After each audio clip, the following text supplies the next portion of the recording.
Algumas coisas precisam ser ditas antes que você seja confidente da história que estou prestes a contar. A primeira é que jamais me incomodaria com a sua descrença, algo totalmente compreensível, a partir do momento em que eu disser que todos os fatos narrados aqui são reais. Eu mesmo já me peguei recapitulando tudo o que aconteceu e tentando explicar como o meu cérebro imaginou todas essas coisas. Mas é claro que no final sempre faltava uma peça a se encaixar nesse quebra-cabeça que pudesse me dar paz. Não que hoje eu ande paranoico, dormindo de luz acesa ou acordando de madrugada com pesadelos. É que por mais que você tente fingir que não, é assustador viver em um mundo onde algo tão pessoal acontece e foge da sua compreensão. Você sente um pouco da insanidade que vê apenas nos noticiários quando pessoas enlouquecem, mesmo que por um mero segundo. E esse segundo se estende pelo resto da sua vida, sempre que aquela maldita história bate à porta, te lembrando de que ela continua sem solução. Enquanto divago pelos meus pensamentos em busca de uma forma mais contundente e menos prolixa de contar esse pedaço da minha vida, me questiono se não teria sido melhor pular essa parte inicial e deixar isso somente como uma obra de ficção. Isso me pouparia questionamentos vindos da sua parte que, como eu disse antes, infelizmente, não vou poder responder. Mas, de certa forma, talvez seja necessário que você tome consciência de que essas coisas realmente aconteceram comigo. Os únicos elementos alterados aqui são os nomes dos envolvidos, pois eu acredito que ninguém mereça ser exposto assim sem uma permissão prévia. A segunda coisa, e que talvez seja a mais importante para que compreenda, é que eu nunca fui um jovem exemplar. Sabe quando sua mãe diz que não quer que você se envolva com certos tipos de amizades? Eu era esse tipo de amizade. Eu era o garoto gordinho de dentes tortos com a mente diabólica para fazer besteiras que toda mãe temia que fosse amigo do seu filho. Não que a minha idade e, consequentemente, minha imaturidade sejam a melhor justificativa para o que fiz.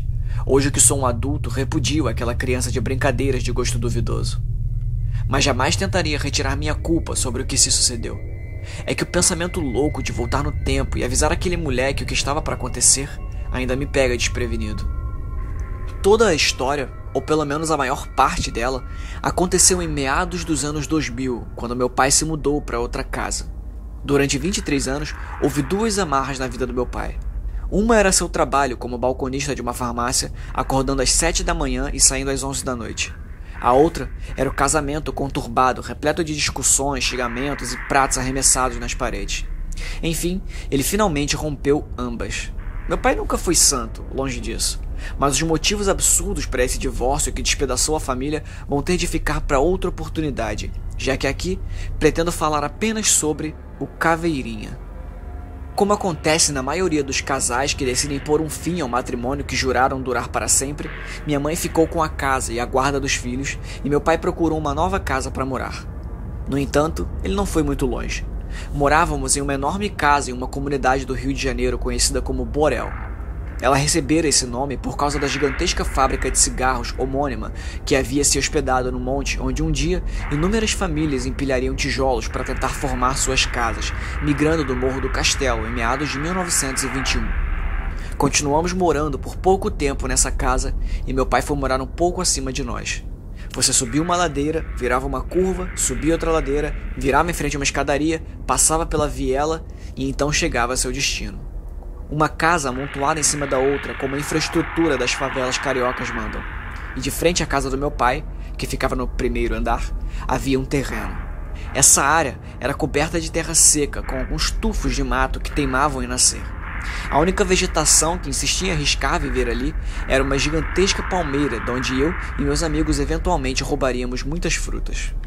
Desde a primeira semana em que meu pai foi morar lá, havia uma única regra imposta a mim: nunca brinque no terreno da frente.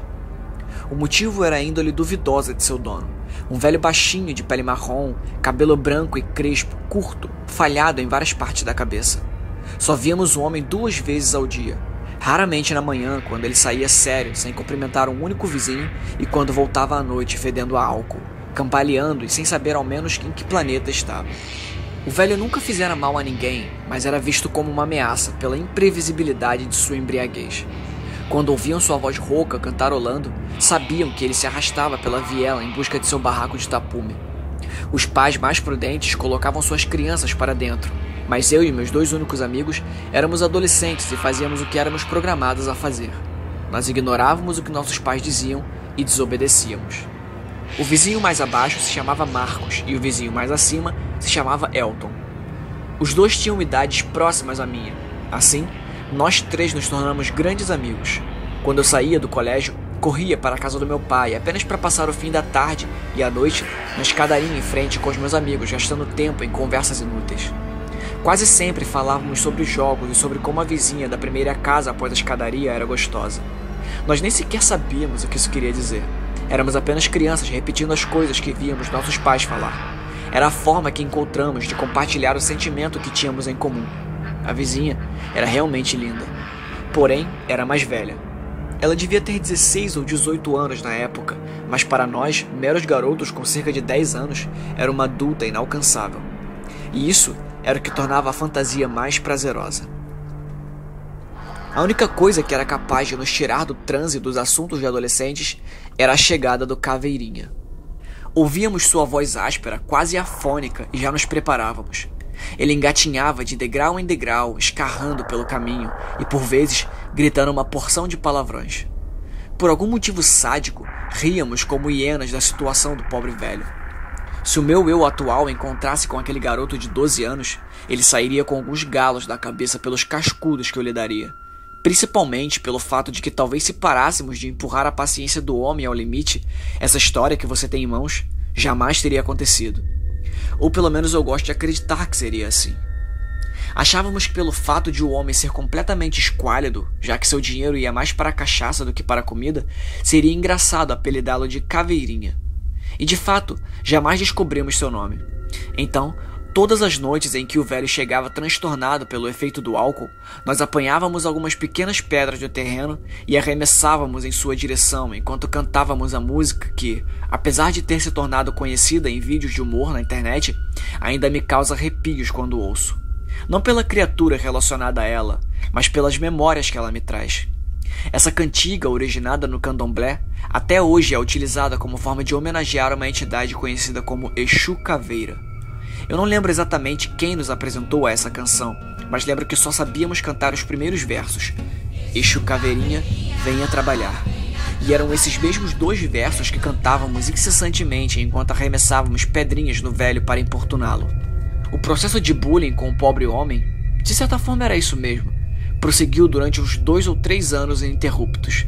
Ele chegava bêbado, nós mexíamos com ele, ele nos xingava, nós ríamos, ele ia dormir, e no dia seguinte eu não fazia ideia do que tinha acontecido. Zombávamos do homem, mas a verdade é que morríamos de medo dele. Por isso as provocações eram feitas de longe. Se aquele rosto enrugado e carrancudo, com um sorriso escasso de dentes se aproximasse de nós, era motivo suficiente para que molhássemos as calças. Afinal éramos crianças. Crianças muito mal educadas, mas éramos crianças. Ei! Você vai acabar morrendo de tanto beber, Caveirinha. Elton gritou certa vez, e mesmo que fosse a tom de piada, era um aviso plausível. Até hoje me pergunto como o organismo dele aguentara tantas noites de bebedeira. Se eu morrer, eu volto para buscar vocês, moleques do diabo, ele gritava, e seus gritos faziam apenas com que ríssemos mais. Ainda assim, eu sei que eu não era o único a considerar aquela uma hipótese real. Em um sábado aleatório, decidi ir para a casa do meu pai mais cedo. Neste dia, apenas Elton apareceu. Estávamos combinando de irmos até a casa dele para que jogássemos o tão famigerado PlayStation, quando avistamos o homem. Vendo-o de camisa social, calça bem atada por um cinto e sapatos limpos, era quase impossível imaginar aquele homem bêbado se arrastando escada acima. Aquilo era a coisa que mais me assustava. A ideia de que aquele homem normal saía de casa para beber algo que o transformava em uma coisa subhumana, em um ser rastejante que mal podia pronunciar o próprio nome. Por algum motivo, uma ideia boba surgiu como um comichão na parte de trás da minha cabeça. Por trás do Caveirinha, o bêbado raivoso, devia haver um homem sensato. Se não mexêssemos com ele e pedíssemos com educação, talvez ele nos permitisse brincar no terreno. Quem sabe tê-lo como amigo seria mais proveitoso do que tê-lo como objeto de escárnio. Elton estava apreensivo com a ideia, mas eu não voltaria atrás. Eu o chamei e o nome Caveirinha quase escorregou pela boca. Por sorte eu corrigi e usei apenas moço. Acho que essa não era a melhor forma de revelar ao homem o apelido que havíamos lhe dado. Quando olhou para aquelas crianças, não reconheceu os pequenos demônios que tanto lhe impediam de descansar ao chegar em casa. Podemos brincar no seu terreno? Ele sequer fez questão de olhar para os nossos rostos. A resposta foi curta e grossa enquanto descia as escadas para ir embora. Não. Ele voltou. Olhou ao redor como que para ter certeza de que não havia ninguém por perto. Apoiou-se sobre o corrimão e debruçou o corpo em nossa direção. Desferiu um olhar intimidador e, após sorrir, revelando os vãos entre os dentes enegrecidos, nos deu uma leve piscada. Em seguida, desceu as escadas, contente, assoviando uma canção. A melodia, a mesma da música que cantarolávamos em forma de piada. Antes que fosse embora de vez, soltou: "Se eu pegar vocês no meu terreno..." Ele não terminou a frase. E era óbvio que não precisava. Apenas virou as costas e foi embora. Deixar por conta da imaginação de duas crianças cheias de sentimento de culpa era muito mais atemorizante do que preencher aquela lacuna com alguma tentativa de impor medo. Como eu disse, o desconhecido é muito mais assustador. Nossa mente fez questão de completar a frase com o que achássemos mais assustador. "Se eu pegar vocês no meu terreno, eu desosso seu corpo e enterro embaixo daquela palmeira." Eu nunca perguntei ao Elton como ele completara a frase. Qual a possibilidade o atormentava? Naquela noite, não tivemos a oportunidade de importunar o pobre homem embriagado, porque ele fora mais rápido do que nós. Quando nos encontramos na escadaria para brincar e jogar conversa fora, ele já estava em sua casa a dormir. Como podíamos saber isso? Ele provavelmente chegou fora de si, como fazia todas as noites, e se esqueceu de fechar a própria porta antes de desmaiar na cama. Pela fresta da porta entreaberta, que se mantinha como sanfona conforme o vento da noite fazia a porta se mexer, nós víamos somente o rosto do Caveirinha, sendo iluminado pela chama alaranjada de uma vela. Para tentar ao menos driblar o tédio, arremessávamos uma bola um para o outro. A regra era que quem deixasse a bola cair, perdia. O que acontecia com quem perdesse? Nada. Ser um perdedor já era punição suficiente. Nessa idade, você quer provar para todos que pode vencer, que é corajoso, que é independente. Queremos sempre provar sermos melhores uns que os outros. Arremessei a bola para Marcos. A bola bateu na ponta dos dedos dele e pulou para fora da escadaria, quicando pelo terreno proibido até entrar na casa do Caveirinha e ir parar embaixo da cama. Ficamos parados por alguns segundos calculando as consequências do que tinha acontecido. O desafio evidente surgiria, e como não poderia deixar de ser, partiu de mim. "Duvido que você tenha coragem de ir buscar a bola." Eu ri, apontando para Marcos. "Eu?" Ele respondeu com uma voz aguda, típica de quem está morrendo de medo. "Você que jogou a bola. Vai você." "Mas o último a tocar na bola foi você, seu frouxo." Eu retruquei. O Marcos é frouxo. Ele não vai. Deste momento em diante, o coro surgiu. "Frouxo, frouxo, frouxo." Pode me chamar do que quiser. Eu não vou buscar a bola. Marcos parecia firme em suas palavras. "Se eu sou tão frouxo, mostra que você não é e vá buscar." Ele apontou para mim, e seu dedo pareceu me acusar, causando um gelo na espinha. Zombar da coragem dos outros soava engraçado, mas quando me tornei o alvo, não sabia como responder.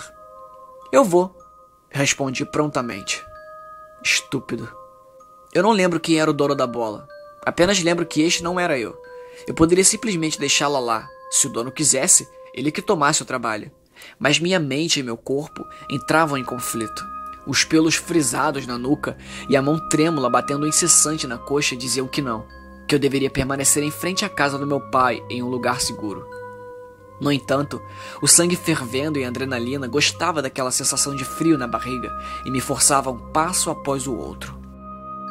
Ainda que o medo de ser pego ocasionasse a respiração arfante e a sudorese, nada iria me parar. E assim, em questão de segundos, eu já tinha atravessado o frágil batente e estava em frente ao homem deitado. Apoiando o corpo sobre os cotovelos, eu me arrastei pelo chão empoeirado até que metade do meu corpo estava embaixo da cama. Só precisava pegar a bola e ir embora. prova o suficiente de que eu era o mais corajoso do grupo.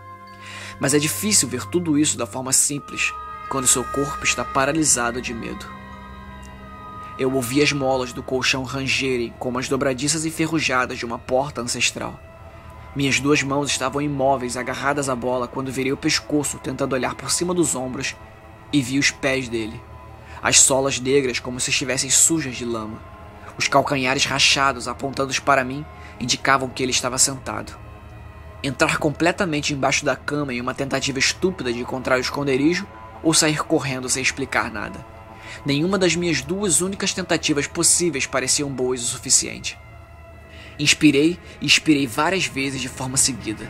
Eu tinha aprendido com o meu pai que essa é a forma de fazer seu pulmão aguentar mais tempo quando é preciso prender a respiração. Pressionei a bola contra o meu tórax, saí debaixo da cama e, com o peito inflado pelo ar seguro em meus pulmões, corri o máximo que podia, sem olhar para trás. Talvez, se Elton e Marcos não tivessem me segurado, eu teria passado direto pela escadaria e correria por toda a madrugada como um idiota. Ele me viu? Perguntei ofegante, secando o suor das têmporas. Quem? O Caveirinha? Marcos disse confuso. Como ele ia te ver se estava dormindo, cara? Eu olhei de volta para o barraco e pela fresta vi que o homem permanecia dormindo da mesma forma. Aparentemente, ele sequer levantara. Mas o fato assustador não fora esse. Crianças podem imaginar coisas, certo? Eu queria acreditar mais do que era capaz que aquilo não tinha acontecido. E seria uma tarefa fácil se a história terminasse aqui. Mas foi a partir desse momento que tudo começou a fugir do controle. Ele virou o rosto com os olhos escancarados, olhando diretamente para nós. Seu olhar nos perseguia, por mais que tentássemos desviar. Seu semblante era intimidador sobre a luz da vela no móvel ao lado. Se Elton e Marcos também não tivessem visto aquele olhar desesperador, ao mesmo tempo em que assustador, eu mesmo duvidaria dos truques que minha mente tentava pregar em mim. Éramos crianças assustadas, mas uma alucinação atingir 3 pessoas diferentes ao mesmo tempo é algo que eu tenho dificuldade em aceitar.